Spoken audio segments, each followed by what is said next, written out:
Hi, everyone, and welcome to Harry Potter and the Totally Normal Hangout, episode number 2. We are discussing Harry Potter and the Sorcerer's Stone, or Philosopher's Stone, if you are British and going with that version of the book. We're totally cool if that's the one you do. You do you. So we are excited for that. We are going to, I'm Emily, and tonight I'm drinking Flying Cauldron Butterscotch beer that I found at Bed Bath & Beyond after Thanksgiving. I was really excited. If you weren't here with us when we did the review of Crimes of Grindelwald, we're just going to really quickly reintroduce ourselves. I'm a Ravenclaw, and I'm wearing my Ravenclaw scarf. You can follow us on Twitter and YouTube with the hashtag TNTalksHP. We're going to ask our little quick spell question of the week, and you can answer that if you have any comments on that. Our question is what our favorite Marvel character's Patronus would be. And I'm going to go with Steve Rogers and Peter Parker. They're not my favorites, but other people are going to touch on some of them. But I'm going to go with Steve Rogers, and I think he would be like a mixed breed or a mutt dog. I really think that's what he would have, and I think Peter Parker would have a golden retriever. Jamie, I'm going to throw it over to you, and why don't you tell us your answer to our quick spell question? Okay. Like you said, my name's Jamie. I am a Ravenclaw. Tonight, I'm not drinking anything nearly as fun as Emily. I just have tea. And my answer, I picked two because, like the same, Marvel is a very big universe, so I think people have lots of favorites. But I chose Loki and Bucky. And for Loki, I picked a butterfly because I think, butterflies, they start out their life in this one form, and then, they undergo this huge transformation, and it changes them. And I kind of liken that to Loki finding out that he thinks he's this one thing his whole life, and then he finds out he's a frost giant, and he has a nervous breakdown. I think the butterflies handle it better than that. But but he emerges differently from that experience. And for Bucky, I chose a jackalope, which is a mythical creature. But I picked it because it's essentially a jackrabbit, but with the addition of these antlers. And I really love animals that have antlers. I feel like they have this sort of, they're very elegant, but they're dangerous at the same time. And so that's kind of, Bucky, he is altered and becomes the Winter Soldier and is this very sleek and, dark machine afterwards. So also a sort of combination of two things. So, all right, Zanib, why don't you go next? Introduce yourself, your Hogwarts house, what you're drinking, all that stuff. Okay, hey everyone. I know it's a bit dark, don't have the best lighting, but bear with me. So my Gryffindor house is, well, Gryffindor is my house. That went totally like I planned. So anyway, I'm drinking mint tea, just because it's 8 p.m. and I want to go to bed soon. Oh, and so like Jamie mentioned, because there are so many characters in the Marvel universe, I really wanted to focus on like the two characters that really just stood out to me in the last Avengers film, and they were Okoye and Black Widow.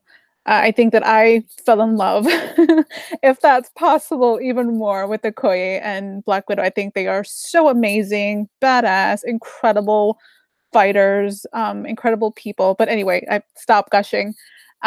So for Okoye, I picked a mantis. She's just got so put together. She's incredible fighter. And she can kill you with her look. I don't know if anyone noticed in Black Panther, like she can stare you down and like you're in trouble. So that's why I picked her as a mantis. I love that. And then with Black Widow, Natasha, I see her as like this feline-esque cat. She's got great agility. She can land on her feet.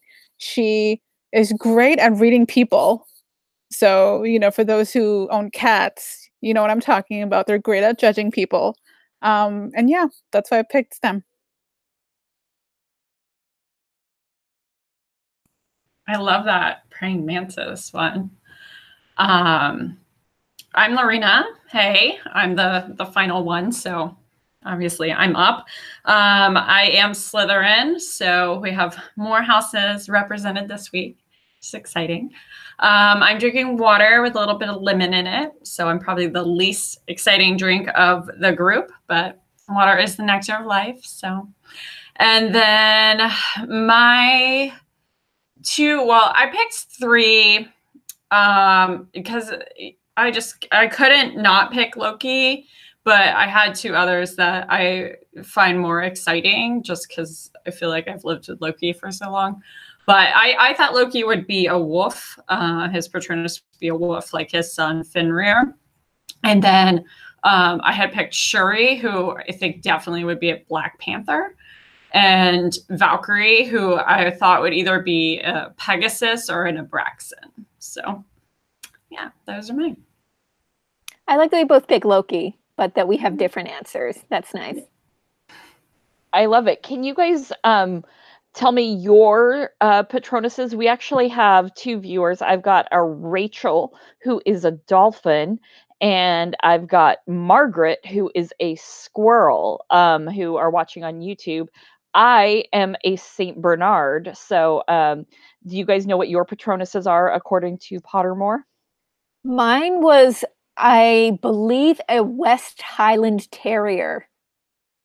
So I feel like a lot of people got dogs. Like a lot of people just got different breeds of dogs for their Patronus. That seems to be a common one. Although we do have dolphin and squirrel, so those are good ones. I got an otter. Totally unexpected. I thought I'd get a cat since I love cats, but apparently I'm an otter. And Lorena? Yeah, so I'm kind of the opposite of Zanib. I don't love cats, and I got a cat. Mine is a ragdoll cat, which I had to look up. So, and shout out to Rachel. That's my sister. Yay. Okay. Hey, Rachel. Awesome. And she's a dolphin. I thought that was fascinating. I was like, wait, what? Yeah, I didn't know that. I just learned that tonight. That's cool. Well, really cool. So there's our fun little Patronus discussion. We will definitely get into Patronuses a little bit more, obviously, further into the series when we start book 3. But we're going to start at the very beginning. And we're going to dive into the first 5 chapters of Harry Potter and the Sorcerer's Stone or the Philosopher's Stone. Everybody hold up your books. Hold up your books. Do we all each have different books? It looks like we all have different versions of the books. I love it. So why don't we just dive right in? And Jamie, why don't you start? Where did you think about chapter 1? All right. Well, I have not read this one in a long time, first of all. Like, I have read some of the later ones because I like a couple of the later ones are my favorite ones. And so I've read those more often, but I have not read the first one in forever. And so even just starting out when they're, because this one is, mostly Uncle Vernon going about his day. And she's describing things, and I had forgotten that Aunt Petunia is blonde in the books. I mean, I know, like, this is a book discussion. We're not going to, like, entirely talk about the movies, but it's a big part of the fandom. So it's going to come up. And I think I just got so used to watching the movies and not reading the earlier books that I had totally forgot. As soon as I came about and it said she was blonde, I was like, oh my God, I forgot. So I don't know if anyone else knew that, and I'm just, the odd one out on that one, but I had forgotten.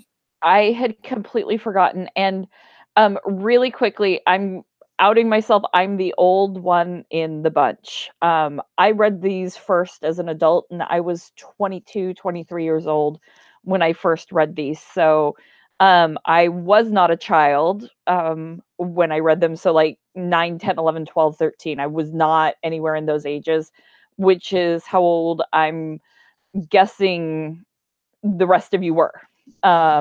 So for me, it was very different reading them. And I mean, I have fond memories of when the first books came out. So I just thought that was really fascinating that there were so many things I forgot about this. And I don't remember there being so many wizards about while Vernon went about his day Me at all. neither. I had totally forgotten that. And then I said, like, I get it's a big day, like Voldemort is gone, but they are so, up until this point, they are so focused on keeping a secret and they are just all out in it. They don't seem to care anymore. And I don't understand why. Like, I get that he's gone and you're happy, but you would still think that all the things that they need to keep secret, they still need to keep secret. But I guess Voldemort was so terrible that just for this one day, they're just gonna go for it. I don't know. I sort of see it as like V-Day, where just like this massive war has just ended and they can't even contain themselves. So, but McGonagall agrees with you, and she was not fond. That's like all she could talk to Albus about was how inappropriate and risky this behavior was. So I thought that was funny. She's a sensible woman. She knows what's up. So yes. Okay, Yeah, but I did forget a lot, like you're saying, with just how quirky I think the wizards are, and that like they're shown as really strange people from a muggle eyes, at the beginning. It's a kind of a cool way to introduce you into it. So and also the writing. I don't know if you guys noticed, but a couple of months ago I refinished Deathly Hallows, and then I went back and I read Sorcerer's Stone, and then just the writing itself, it's like, oh yeah, this is for a middle schooler. You can tell that like the vast like difference between the writing and Deathly Hallows. Granted, everyone's older, the themes are darker, but then it's still kind of like this weird juxtaposition of Sorcerer's Stone kind of like introducing these characters, but then just like the language, it's fitting for middle grade, which I really loved. I thought it was kind of quirky and fun. yeah, you can tell. There were a couple things, and I don't remember exactly but it was like, I think they're like walking in Diagon Alley or something, and it was like, and like Hagrid did this, and Harry went over, like, it's very, it's very clear exactly who she is talking about for a younger reader who might need more help keeping track of it, versus you have like the last one and you have like Molly Weasley screaming, "Not my daughter, you bitch," at Bellatrix, like how it evolves. But yeah, in this one, I think I had forgotten also that you can definitely tell that the writing changes throughout the series.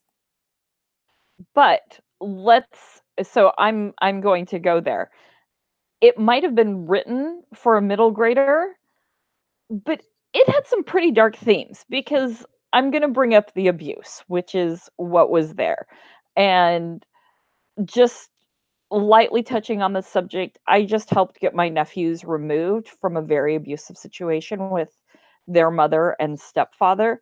And the things we had to file against Child Protective Services and other things were pretty horrific. And so I had an issue, and I love these books. Like, I am a grown-up Harry Potter nerd, and everybody at work knows I'm a grown-up Harry Potter nerd. I love these books, and I, for a little while, became so angry that I, one, didn't remember how abusive the Dursleys were to Harry, and I was really sad because I wanted to share these books with my nephews, and I can't. I can't do that right now because there's so much in these first few books that are so triggering for me that I can't read it to them, and for them because of some things that they just escaped. And it made me really sad and angry because of how bad it was written. And I'm like, became angry at Dumbledore, which made me upset that I was really bothered by this. And I know that that seems silly that I'm really angry at a fictional character, but I was, Jamie can attest to this, that I started crying when I was like, I've got to get this out because I don't want to cry on the hangout tonight. But I was really upset by this because that's how much I love this. And I was like, how can there be so much abuse written in this?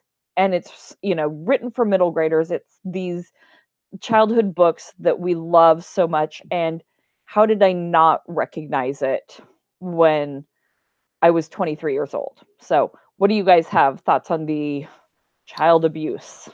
I'm glad you mentioned Dumbledore, because that he's mainly in chapter, he's only in chapter 1, and McGonagall tells him, these people are terrible. Like, you can't leave this baby with them. I don't care, and it was just like, I feel like today versus that was like 81 or something. Like, there's just no way he could have dismissed her in the same way he did there.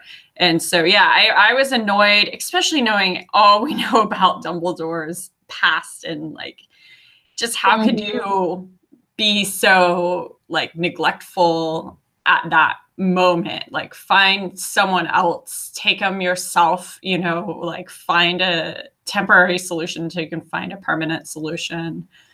And Sirius wasn't even arrested yet, so why didn't he immediately go to Sirius first? That, because Sirius is who lends the motorbike to Hagrid, so that is why wouldn't he go to his godparent from the beginning instead of these people, I think, and I think it comes up later, because I think Dumbledore finally said, I know isn't there some kind of protection with them because they're his blood relatives or whatever. So, I mean, I get it. Because I agree. So I don't know because we know, and we find out later, that when Lily went to Hogwarts, Petunia wrote Dumbledore a letter because she really wanted to go, and he had to write her back and say no, I'm sorry, you can't come. So I don't know if at least initially he had maybe a different impression of her, because the last contact he had, she seemed really into the magic thing, and so maybe he thought she would be a better fit, but in the moment, he should have trusted McGonagall. She knows her stuff. She's very practical and no nonsense. So if she says these people are no good, he should know that she's not just saying it because that she genuinely thinks that they're no good. And they talk about Mrs. Fig, who we know is a squib who's supposed to kind of keep an eye on Harry, and that's what she must know. And it gets into chapter 2. They even talk about, Harry's a mess. He wears all of Dudley's old clothes, and he and Dudley go to the same school.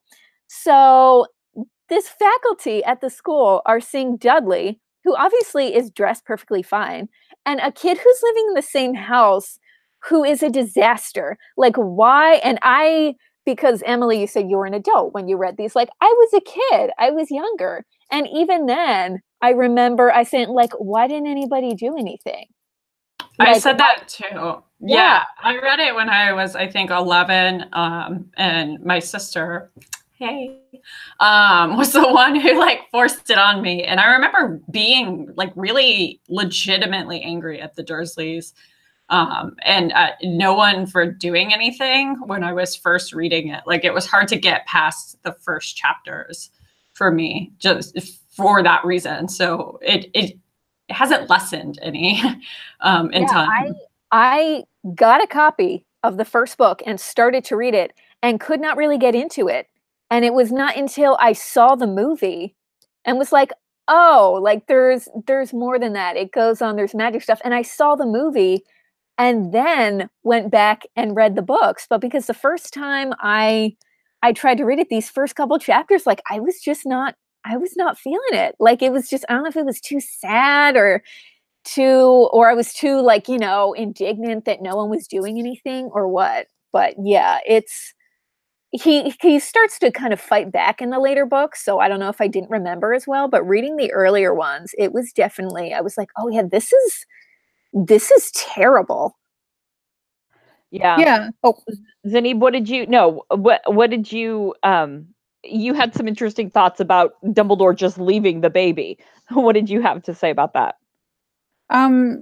yeah, I was, so just to kind of like add on, yeah, Dumbledore A is not one of my favorite characters. Personally, there's just so much going on in that man's head that I feel like, okay, you need therapy. So first of all, you're carrying a baby. Okay, it's midnight. Why in the hell would you leave a baby outside without any like indication if you even like put a kind of like a warming spell on him, or even did you knock like the front door? Because Granted, like it's Halloween, right? So like it's cold. yeah. And I mean, that really bothered me.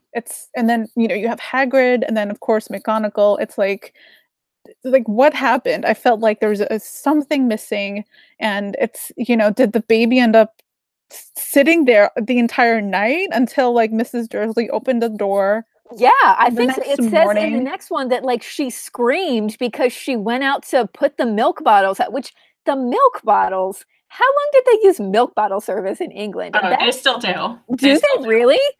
Yeah. Okay, that seems crazy to me, but that's a different discussion. Doctor Who for like current day.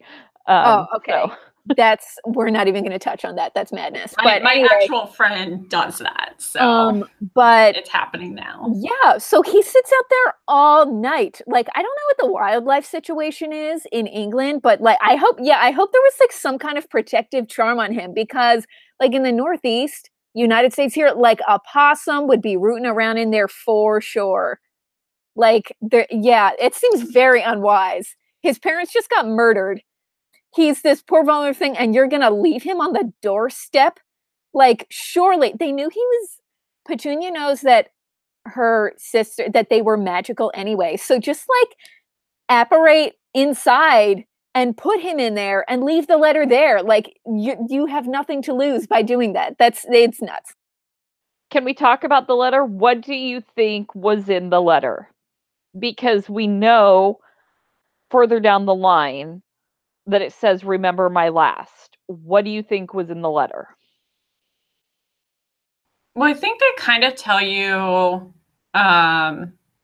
like they overhear, and then in the chapter 4, I think it is, that they kind of mention it, or Hagrid gets really angry and it's like, you had that letter explaining what happened to, like, who his parents were, what happened to them, like everything that had happened, so he would know who he was and that he was a wizard and all of that, and like the truth of his identity. So I think that's what was in the letter. There might have been, you know, I guess we learned there's more, but it's the key elements, like his lack of knowledge shouldn't have existed. So that's what was in the letter, was information about his identity.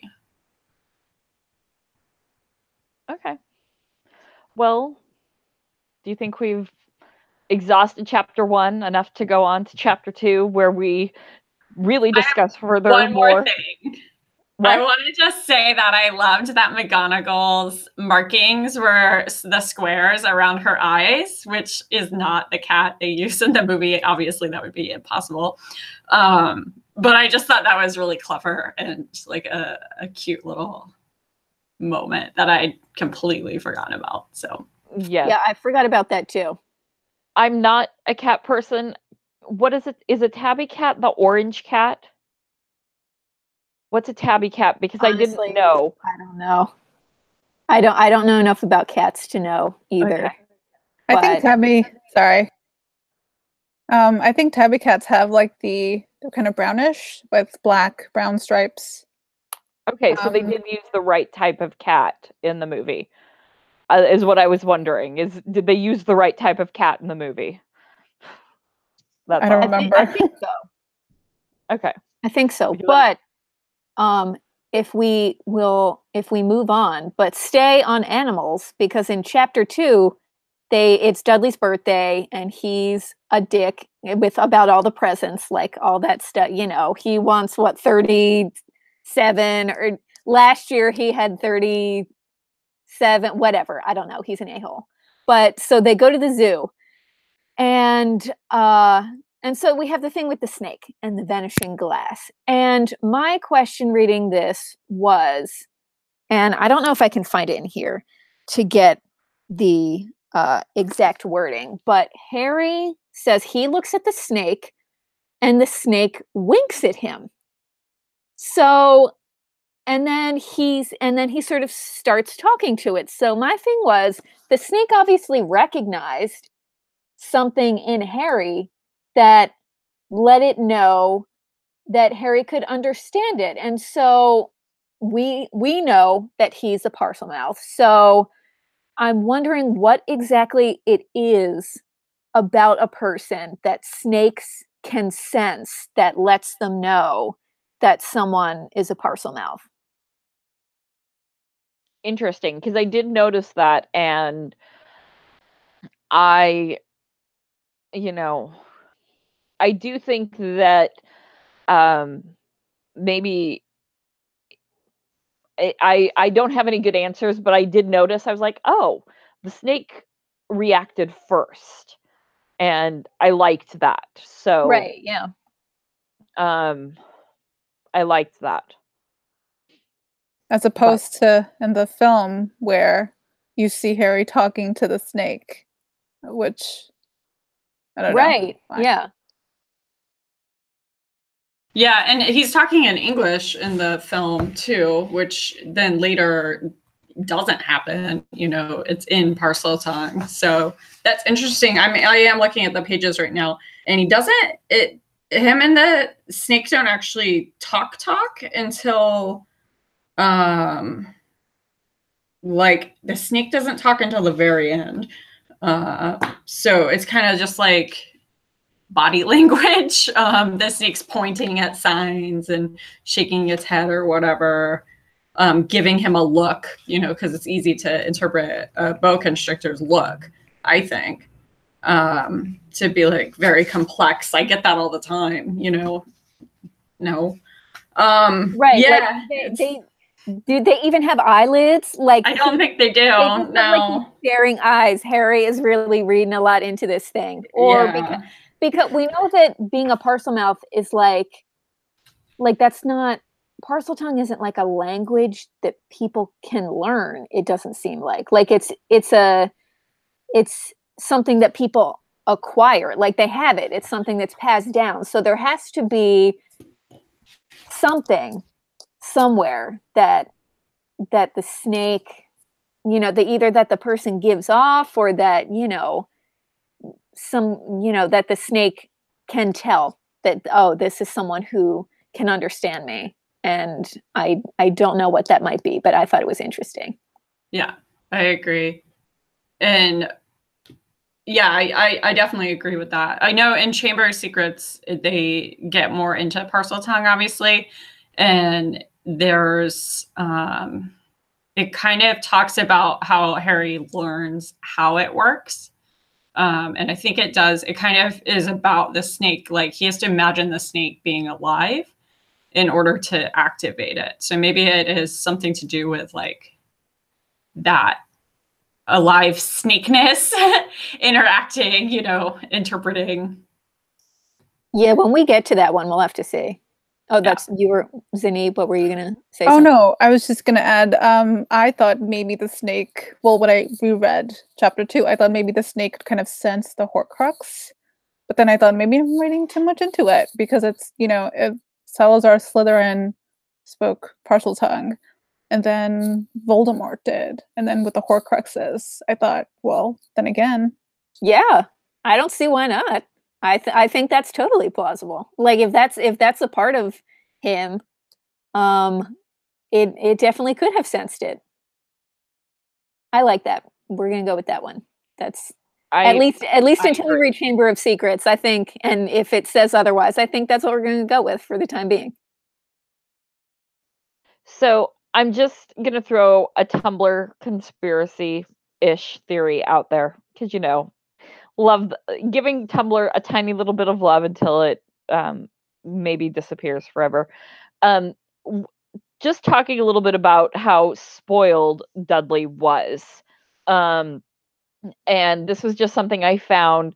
I don't understand how Harry didn't get angry at Dumbledore when he said that Dudley was more damaged for having been spoiled rotten by his parents than Harry, who suffered abuse at the hands of the Dursleys. And apparently this comes up later, which I'm not sure where that is. We'll find it. It says only somebody who is book 4 when Dumbledore says that, I think. But I because I had found that earlier when I was looking for some other things, but seeing the amount of spoiling and how that was, I just was surprised at just what it does. And I know that being a parent is hard, not having any kids, but trying to raise kids the best that you can. The Dursleys were not good parents. We know this, to either children that they had in their care, and abusive to one and spoiled rotten the other, and it was that abusive to the other one as well. So I'm just throwing that out there as my little 2 cents of things. Yeah. Yeah, I don't know if, because what was the question? How was Harry not like super angry by that? Angry at Dumbledore for saying that Dudley was worse off for being spoiled. I don't know if by the time Dumbledore says that, if Harry is old enough to know that the things he's been through are in the end going to make him a more like sensitive and compassionate person, because he's going to be, he recognizes those traits in other people and does not like that, and we'll talk about this in the Diagon Alley chapter, but he gets a bad feeling from Malfoy because he's kind of this thing. So whereas Dudley, he thinks he has it great and he gets to be a bully and nothing happens to him. So he's going to go on continuing to be that person. And, you would hope maybe that people who are, these terrible bullies and always get their way and whatever, that they do not necessarily have the best life going forward. So it's one of those things. Philosophically, Harry might understand that, but yeah, in the moment, I don't know that I would be too thrilled that Dumbledore had said that if it were me. Right. Yeah, because he was 14, 15, so he's a teenage boy. I mean, my 14-year-old self would have like thrown a desk across the floor, room. Like, what the hell? What do you mean he suffered? I suffered. So I don't know. Maybe, yeah. Yeah, 14 is not an adult. If it's 14, when I'm remembering, I think it might be. Yeah, you're still a kid then. Yeah, you're gonna be pissed. Rachel and Margaret say that it's book 6, not book 4. Thank you, YouTube watchers. All right. See, that's why it's great to have people watching live for info like that. Yes. And Rachel says, spoiled children do not make for well-balanced adults. So perhaps because Harry can rise above it. And thank you, Margaret. He was 16, so. Still. Yes. I still would have thrown the desk. Oh, well, let's are we out of chapter 2 and spoiled children to move on to chapter 3? And what is our title of chapter 3? I forgot. Something about letters, letters from no one. Okay, there you Letters from no one. Yeah. Who wants to start? Who wants to dive in? Well, I just went first off. I kind of like that in the books, they give a little more of a description about how Harry, and of course there's more time in the books because in the movie it's just one scene, how he goes about, he really tries to get his hands on one of these letters, because in the movie, they're shooting through the living room and there's a bazillion on the floor and Harry's jumping up in the air like an idiot trying to grab one when he could just bend down and pick one up. So I had forgotten that like he tries to sneak down and like meet the mailman at the corner to try and get one morning. So at least book Harry. That wasn't in my book. What?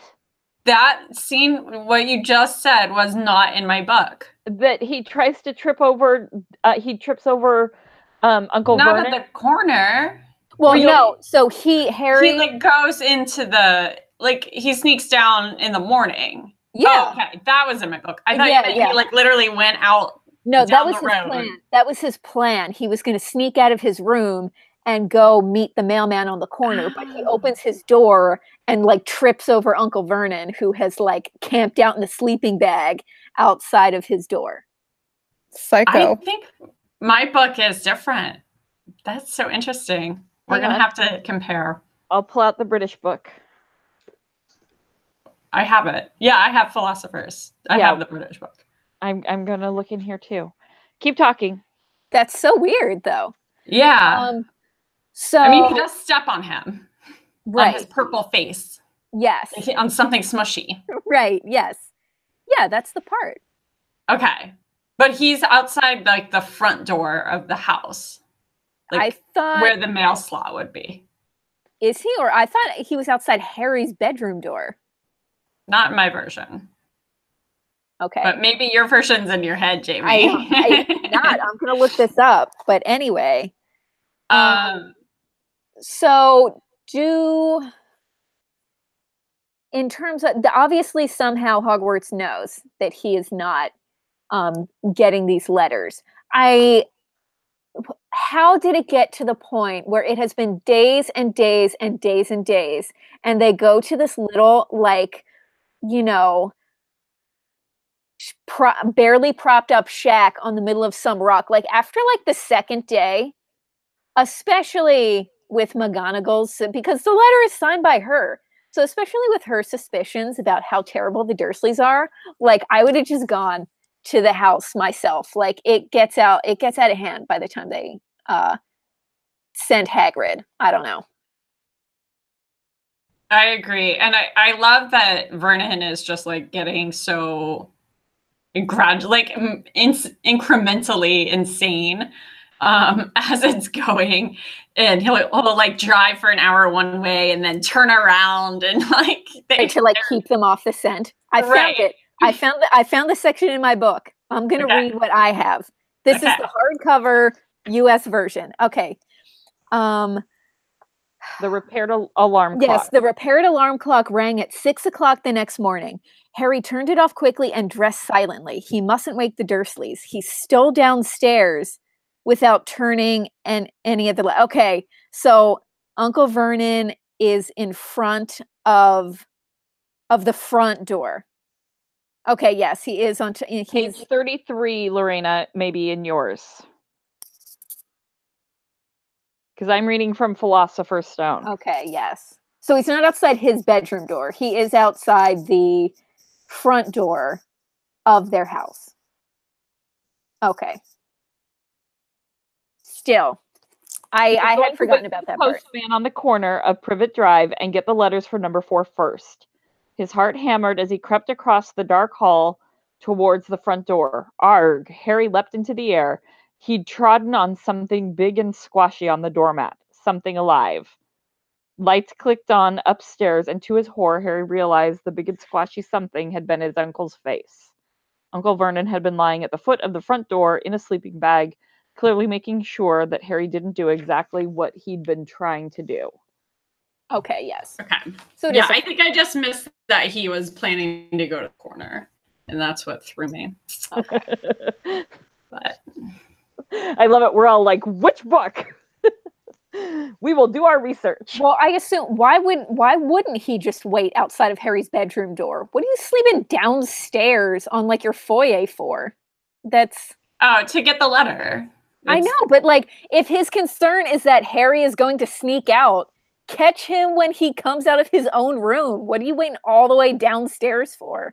Have you met Vernon? I know. He's dumb, but whatever. In the illustrated version, this is the illustration that they give. So I love it. Hey, he looks like Teddy Roosevelt without the glasses in that one a little bit. He's Teddy-esque. Yeah. No offense to Teddy Roosevelt, but I love it. But I mean, how they just I was because the magic did return for me, because how afraid of seeing what was actually in the letter do you have to be to not actually open one of them? Like how crazy do you have to be? And Lorena, I think you were mentioned like how crazy Uncle Vernon really gets. You don't see it in the movie. You see how insane Vernon goes in the books. And I loved that. And I don't know if you guys have seen all of the versions of the illustrated one and the paintings that they do. No. Again, there's Teddy crossing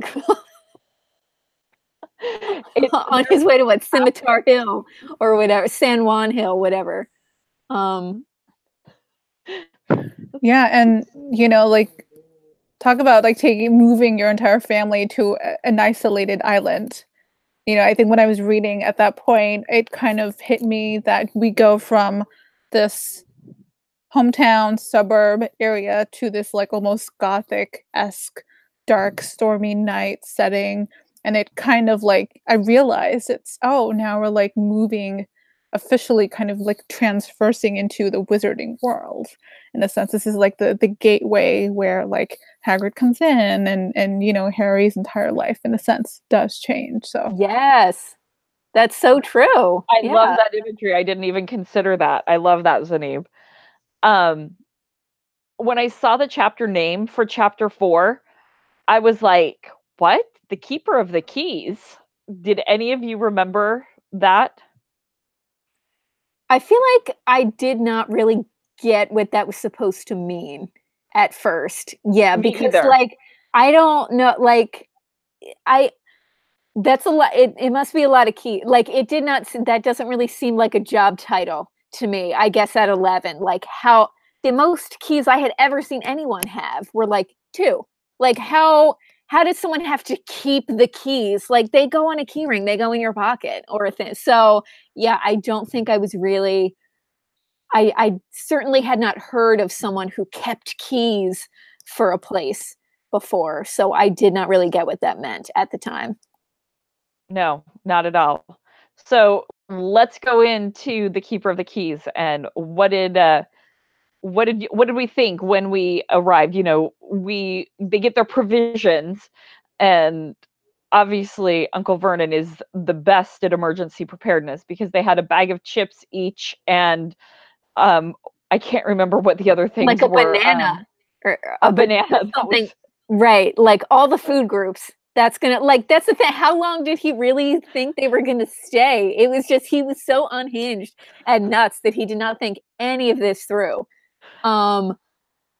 Certainly when Hagrid busts in, he has this, what he bought, like some dinky little like rifle that Hagrid just essentially like snaps in half and tosses away. Like it's this is nothing. So like they're scared of magic, right. So he did not know how to prepare, obviously. I have to show Hagrid. Yes. What former US president does he look like? Can we see him? There's like a bright spot on him. We can't really. So I'll try one more time. Oh, it's a glare from. There's a little bit of glare. Okay, he looks super frightening. He from looks whatever. really frightening. He looks okay. He looks really scary. He looks really scary, and it looks like he's like as big as the house, and he's got like skull and crossbones on his tie, and you're like, who is this guy that's coming in through here? So it definitely, I mean, Jim Kay's illustrations, if you have the opportunity to pick these up, they are just so fantastic. I'm gonna have to now. They're very detailed. They are. I have 1, 2, and 3 of them. I have 4 versions of the first book. So yeah, that's very, he looks ominous there. It's a testament to how terrible the Dursleys are that this guy walks in and Harry's like, yep, whatever this guy says, I am gonna leave and go alone with this guy. And he says it in there. He's like, he's this massive giant, but Harry felt he could trust him, and it was like, for some reason Harry trusted him. Is like a line when he like leaves with him in the boat. And Harry's so polite. He's like the nicest kid. Like the Hagrid opens up the paper and is like reading, and Harry's all, oh, I can't interrupt him because that's rude when people are reading the paper, even though I have a billion questions because I just found out I'm a wizard. And like, oh, I love how like 10 years old Harry is. Like he's so a child in this scene, like in this moment with Hagrid. But I also, like, when I read it, I had to remember, and this is actually more in the Diagon Alley. Well, I guess it's in both chapters, where he's just like pretty old, because him and Tom Riddle were at Hogwarts at the same time. Yeah. And so you don't think of him as old because Dumbledore is so much older seeming, but they show him like he has to sit down all the time. Like he sits down everywhere they go, like except the first time they're in Leaky Cauldron because he's trying to get through. But it's just like he walks in, I gotta sit, we need to eat sausage, like I needed some tea, like hold on. And then they leave and he's like, we're gonna sit on the train, we're gonna sit on the subway, we're gonna, he sits in Ollivanders, and like everywhere they go, he's sitting down. I was like, oh, that's such like an old man thing to do. And I love that this detail is in here, but you don't think about it. You don't think about his age at the time. It's not really explained. No. It is, though. Hagrid is the first person to tell Harry that he looks like James, but has Lily's eyes. And so that's the first time we hear it. But I don't know if that's the first time Harry has even heard it. Like the Dursleys don't really talk about his parents a lot. So it's that is said many, many, many more times, and throughout the series. So that this is the first time it was said here. I was like, oh, there it is. Did you have something, Zanib? Oh yeah, no, just a quick thing. I always imagined Hagrid as a Muggle. Well, if he, like a Muggle version of him, as this like old school token, biker guy who like loves to secretly knit like mittens and hats for local, orphans at heart of gold. Yeah, he's one of those bikers that goes and does like dog rescues on the weekends and stuff like that. I love it. So the rest of this chapter, there's, we have Hagrid explaining to Harry, and Vernon protesting about all of these things. And he says, I suppose a great muggle like you is going to stop him. And, some of these things, and, the great things of Hagrid standing up to Vernon, and Hagrid performing magic on Dudley, turning him into a little pig. Do we have any thoughts on that? Well, it's just, that's the first sort of piece of magic we see someone do. So it's, we're not really sure what, I mean, the first time you read this, presumably, you're not really sure exactly what being able to do magic entails yet. And so this, I mean, in the grand scheme of things, that is just kind of like a little like trick kind of thing almost. But it's one of those things where it seems not juvenile reading it, but you can tell that this book originally was for maybe kids who were a little bit younger, because it's not super violent or terrible or anything. It's like, he gets a little tail and it freaks them out and they all run away and, oh, they're so terrible. So isn't it funny? But so we talked a little bit about how we have some frustrations with Dumbledore, but Hagrid defends him when Vernon says, I'm not paying for some crackpot old fool to teach him magic tricks at the end of this chapter. And Hagrid defends him, and, obviously we get Hagrid and Harry leaving, or they stay, and Vernon and they go into the other room, and they then leave in the morning and head to Diagon Alley. Do we have any other defense of Dumbledore, one way or the other, that we want to? Well, I just want to say, before they leave and get to Diagon Alley, Harry is asking Hagrid some questions about some stuff.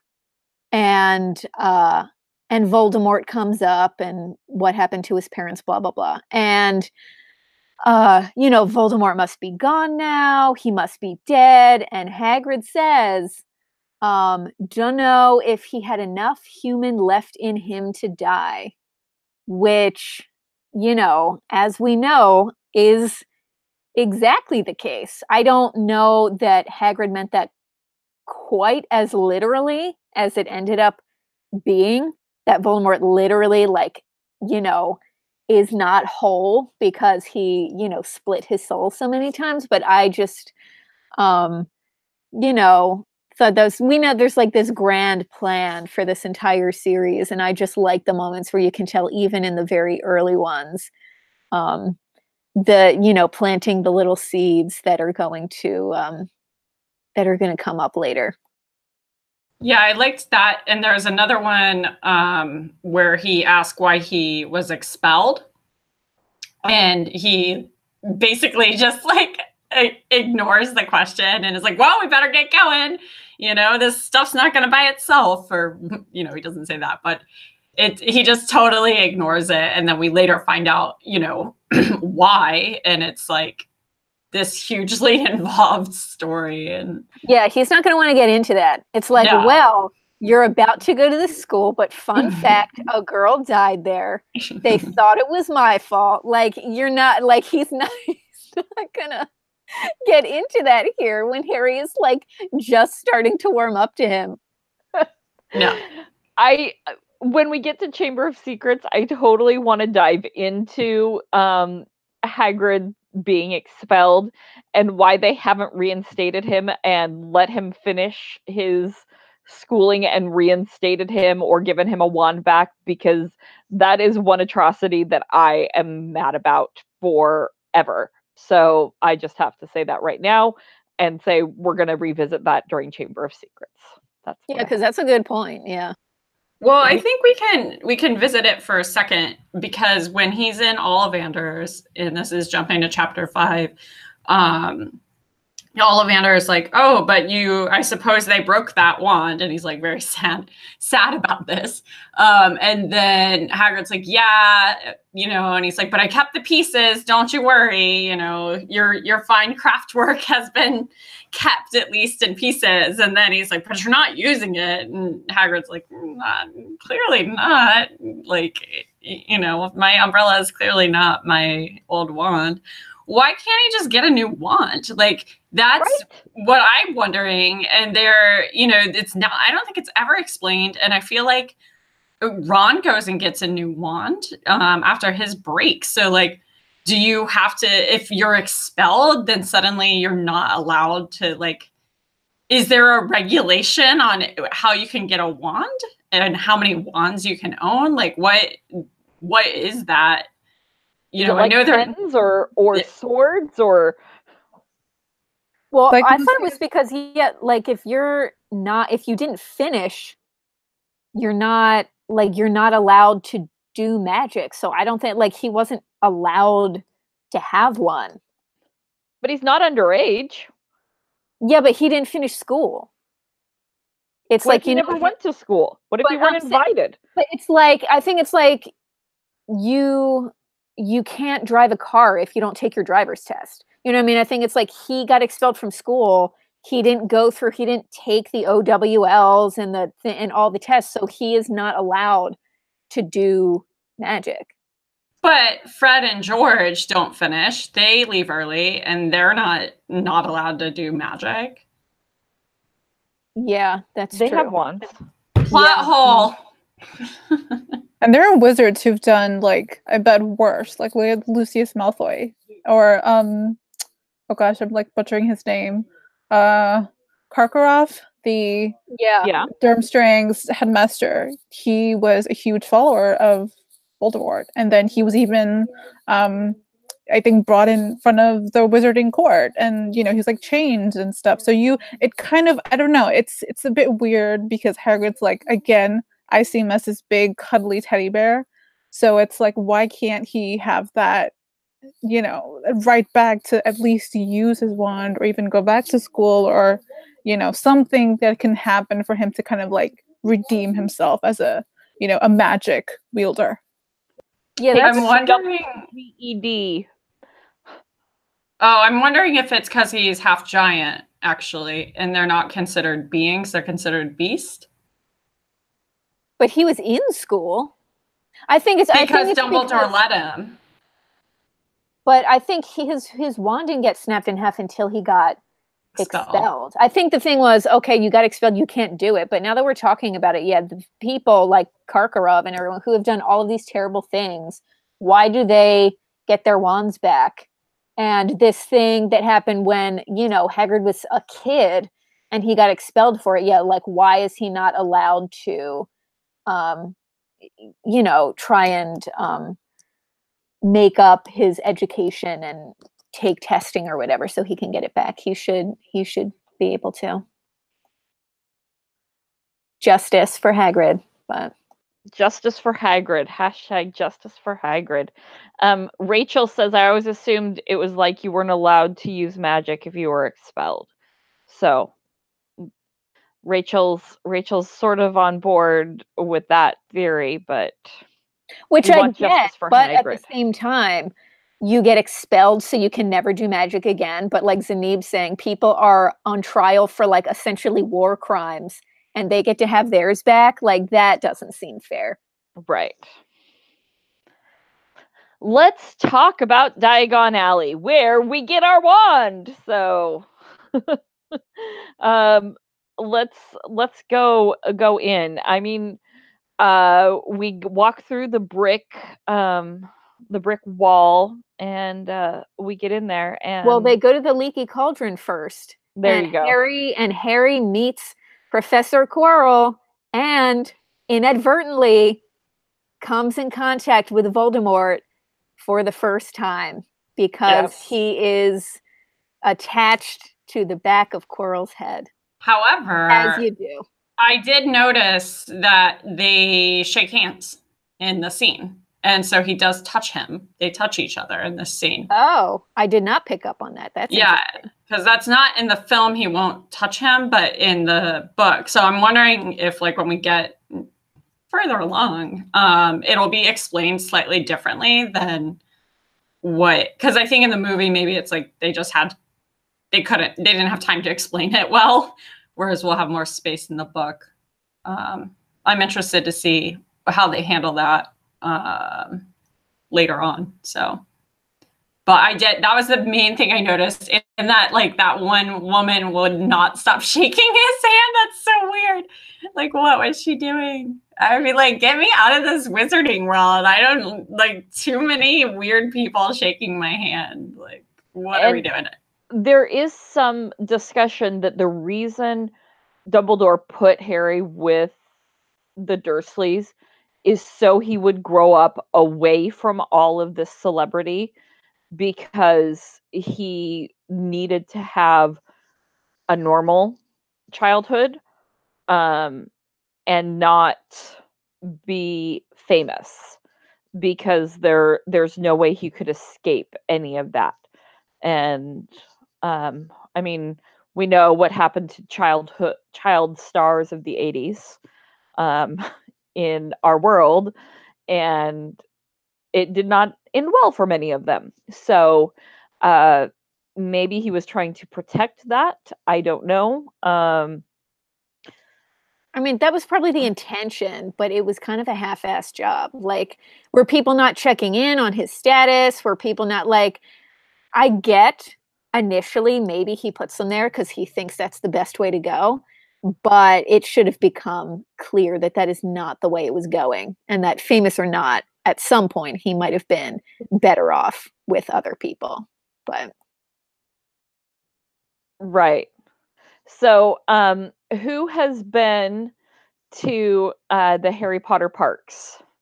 I went with Lorena. I have been to the one in Orlando. So, Zanib, have you been to the parks? I have yet been. Yeah, Okay. Here comes the tomatoes. I have yet, No tomatoes. No tomatoes.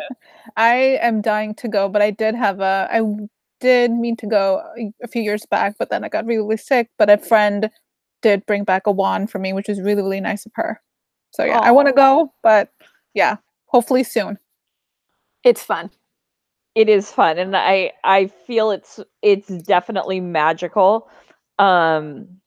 There's definitely fun experiences that you have walking through, the Owl Emporium and the other places, including Ollivander's and the wand selection. What do you guys think of the wand selection, or am I jumping too far ahead? Well, I just want to say first, just as a side note, you mentioned the Owl Emporium because that's how they used to communicate.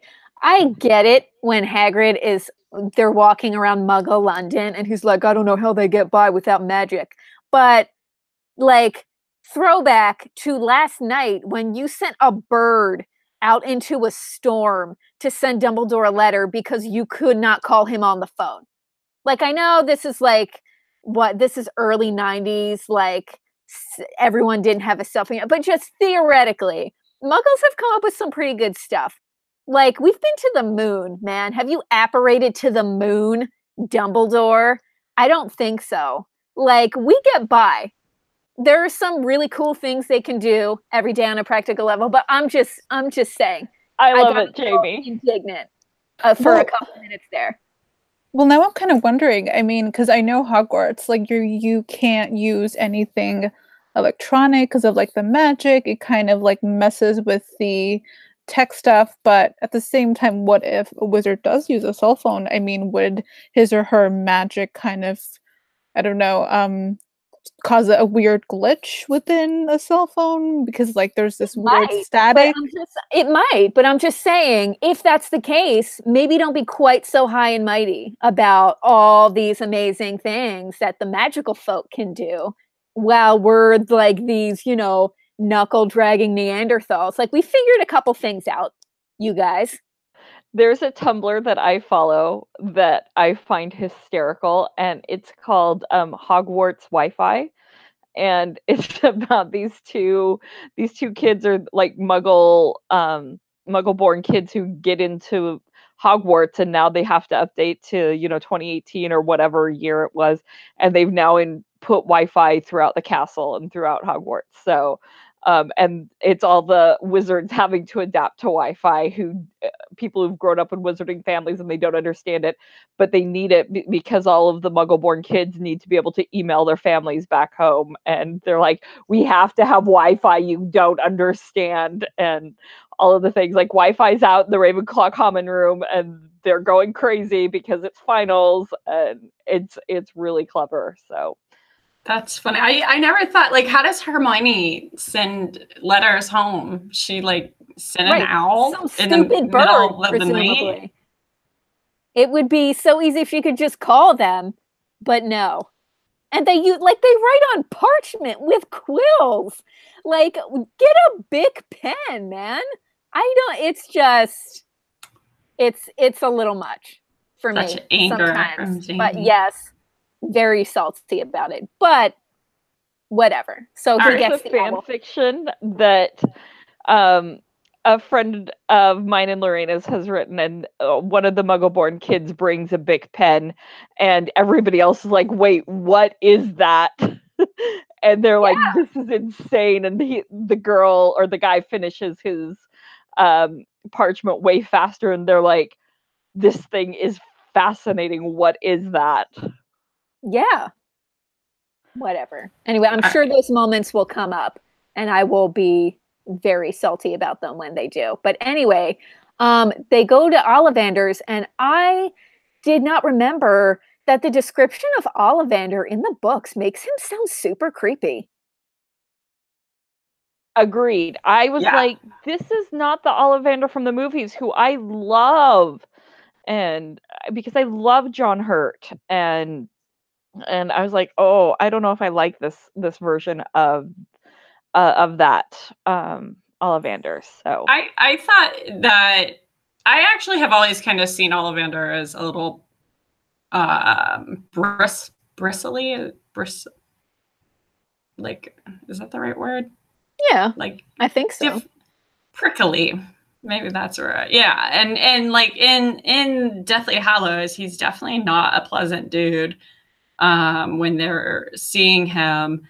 And I never thought he was like this super nice grandfatherly figure. So it wasn't that surprising to me. And he's even kind of menacing in the film, because it's like no one is around, nothing's happening. Harry's just like, hello. Hello. It is and then he's like, I'm right here. Hello. Like, pops up out of nowhere silently. And that's how it happens in the book. But it's just like kind of startling when you're watching it. And that's how I have always seen him. So I've never seen him as this like sweet guy. He's just a weird dude who likes wands, like, a lot.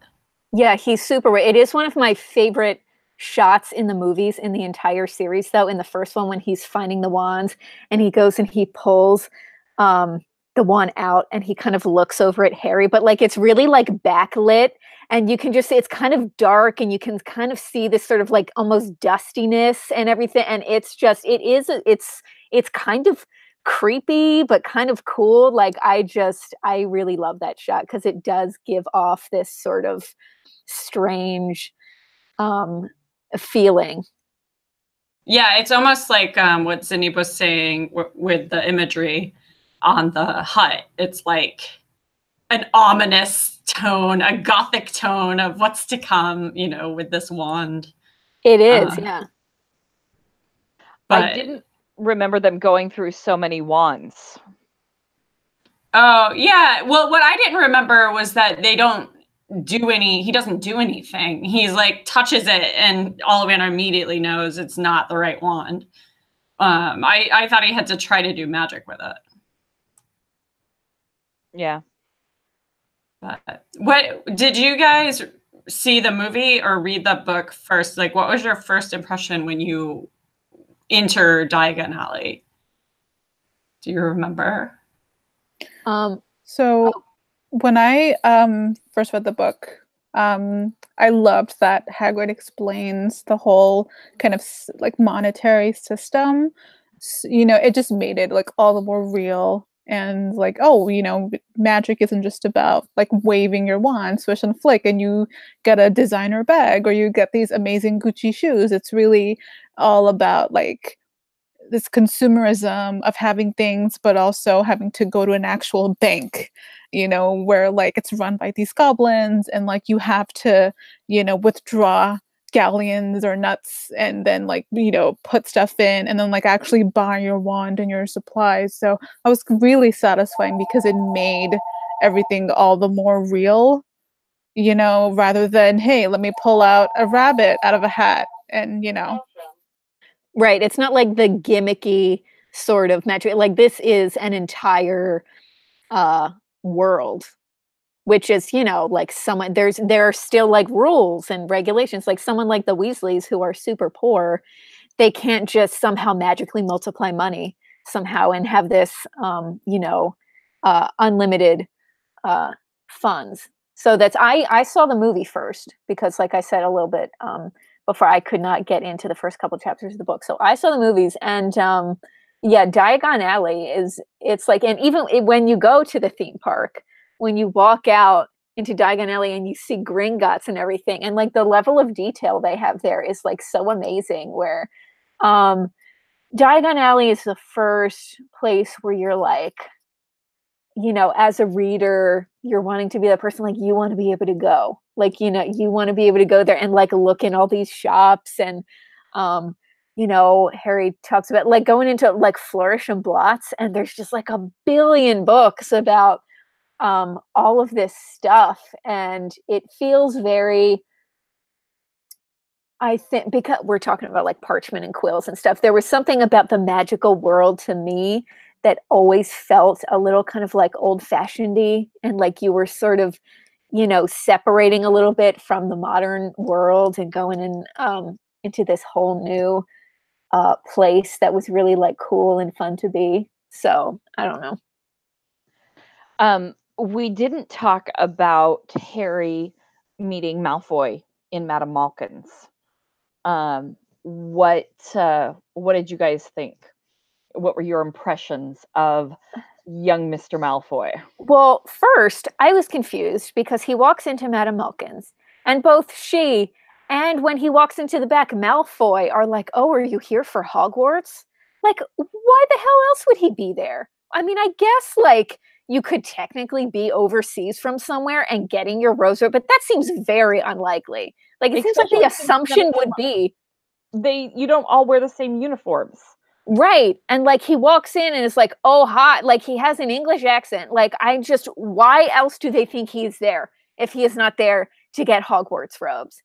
So he's a spoiled 10-year-old. What do you want? But I'm gonna say I don't like him as a person necessarily, but as a character, Malfoy is one of my favorites just because especially later on, I think he gets a really interesting arc and everything. But in this one, he's 10 and he has grown up in this family and with these parents who are very, pure blood is the most important. And he's like, "Oh, I don't think they should let the other ones in." And in a very way he's speaking with this kind of authority that little kids have when they're just kind of like parroting back stuff they've heard. And so at least to me, I thought it was he's that kid, like he's a little shithead, but he's that way because like this is what he knows. He has grown up in this world where this is all he's heard. And that's going to, those prejudices and those kind of attitudes are going to stay with him for quite some time in the series. I loved that Harry immediately picked up. He's like, "Yep, this one reminds me of Cousin Dudley," and was like, "I know this kind, and I do not want to be here. I just want to sound a little bit smarter so I know something about what I'm talking about." And he could be like, "Oh, I know something. That's Hagrid. I know about him." And he's like, "I can add something to this conversation." So I loved that part of the conversation. Yeah, I really like it because we get a really they really develop Malfoy. We don't know his name yet, but I feel like he's fully developed in this short scene that you really know who he is. You know, and it's like the first person Harry meets, and then it's going to be his like antithesis, you know, right, his rival. The first person his own age. So right. presumably he would feel some sort of you know, connection to someone like that. But it does kind of tie back to what we were talking about earlier. Like Harry recognizes, because of the family he's lived in and what he's been through, he recognizes something about Malfoy that he does not like, and that turns out to be the right call. So you know, that whole thing before with, you know, Dudley ended up being worse off than Harry. Harry does sort of, he has absorbed what's happened to him, and is sort of, you know, he can suss it out in other people and decide that maybe those are not the kind of people you want to get mixed up with.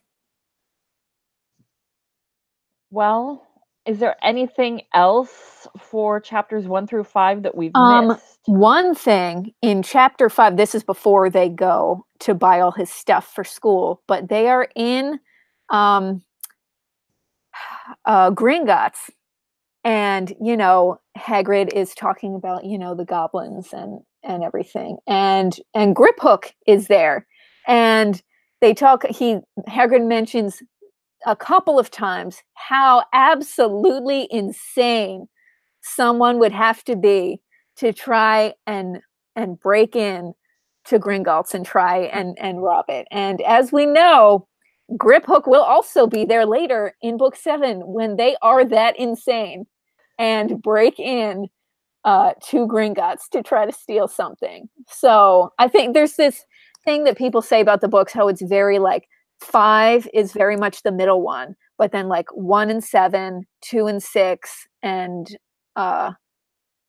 3 and 4 is the middle one, and then 3 and 5 there are all these parallels between them. And so at least so far, there definitely are. There's, you know, these seeds planted about how, you know, they mention in book 1 how crazy it would be to break into Gringotts, and in book 7 they will do it. And right.